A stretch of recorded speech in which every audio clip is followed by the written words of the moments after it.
My name's Adrienne, and I work in the Christensen Center for Vocation. And today is the second installment of this chapel series, Uncovering Vocation. And on the second and fourth Tuesdays, a member of our staff or faculty will share a little bit of their vocation story. And our next Uncovering Vocation chapel is on the 25th of October and will feature Dr. Najiba Saeed, who serves as the new El Hebri Endowed Chair and Executive Director of the Interfaith Center at Augsburg. Today, we have the opportunity to hear from our Dean of Students, Mike Grewe. I will just say a word. I'm grateful to have had the opportunity to work closely with Mike on a few projects, and it's just a great honor to be a colleague of yours.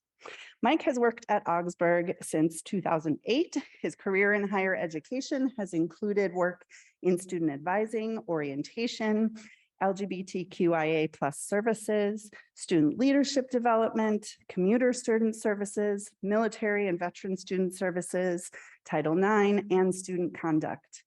Long list, it's really amazing. And if you know Mike, you know he's amazing. So Mike has a Bachelor of Science in Math from the University of Minnesota. He has a Master of Social Work from Augsburg University and a PhD focusing in higher education from the University of Minnesota. Please welcome Mike Grewe.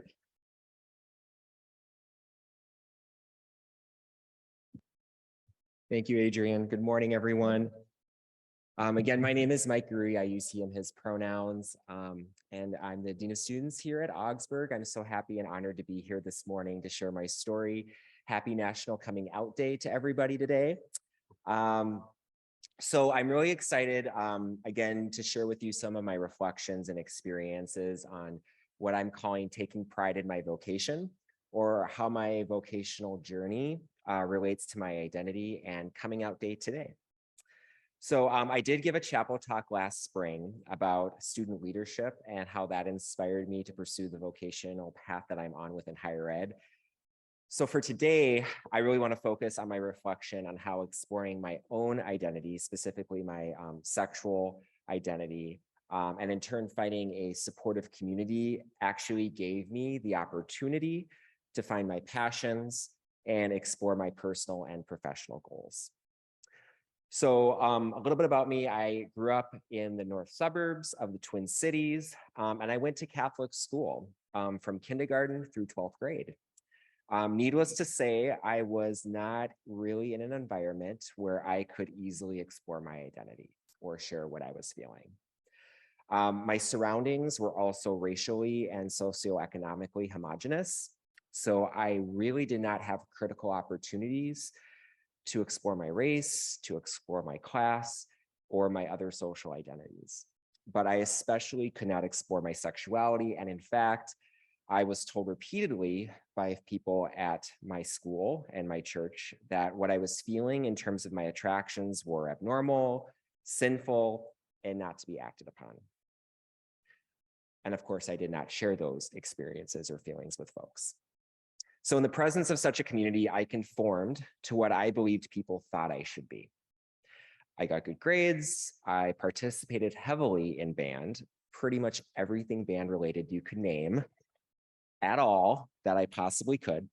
And I had a great group of friends, but I was walking through life with a purpose that was ascribed to me rather than forged by me.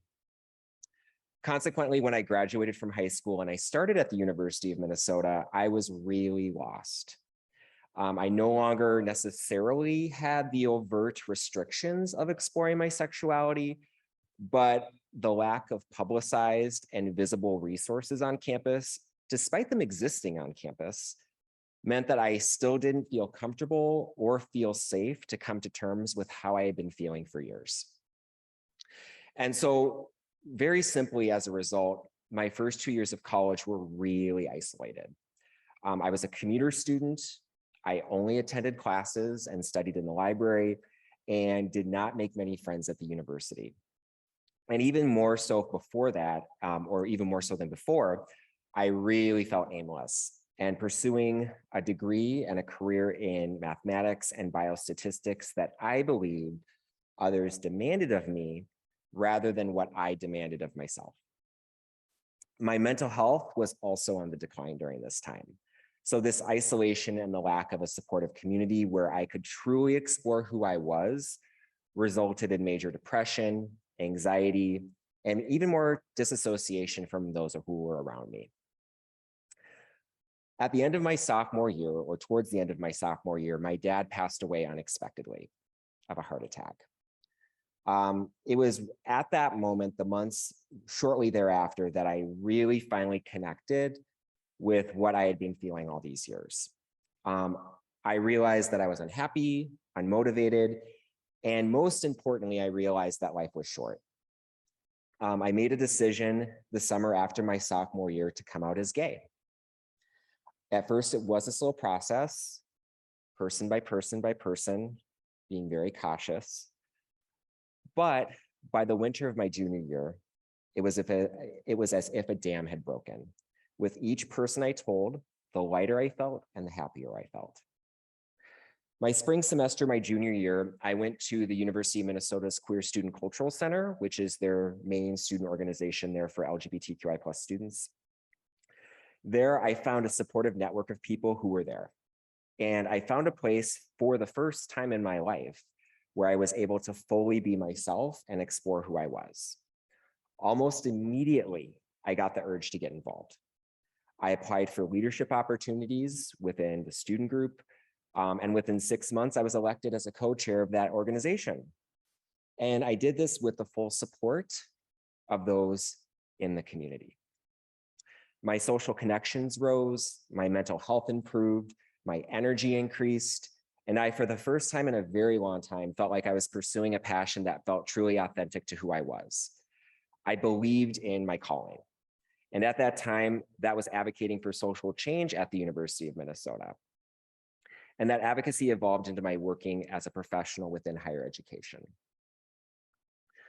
So coming back to the theme for today, which is taking pride in my vocation. I know that coming out, which for me personally, I define as living openly as your full authentic self, is not a one-time event, but a process. So I also know that for many, coming out is something that is a privilege.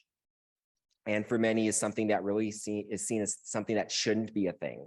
Our structures within society should already be built to allow for every person to have opportunities to fully explore their passions and vocational opportunities. Nevertheless, coming out can be revolutionary and liberating in the sense that when we are able to live as our full selves, we can shape opportunities for those around us. Seeing others being able to live as their own authentic selves provided a pathway for me to do the same. It was truly the community that allowed me to explore my vocation. Finding my vocational passion was possible because I had a supportive community.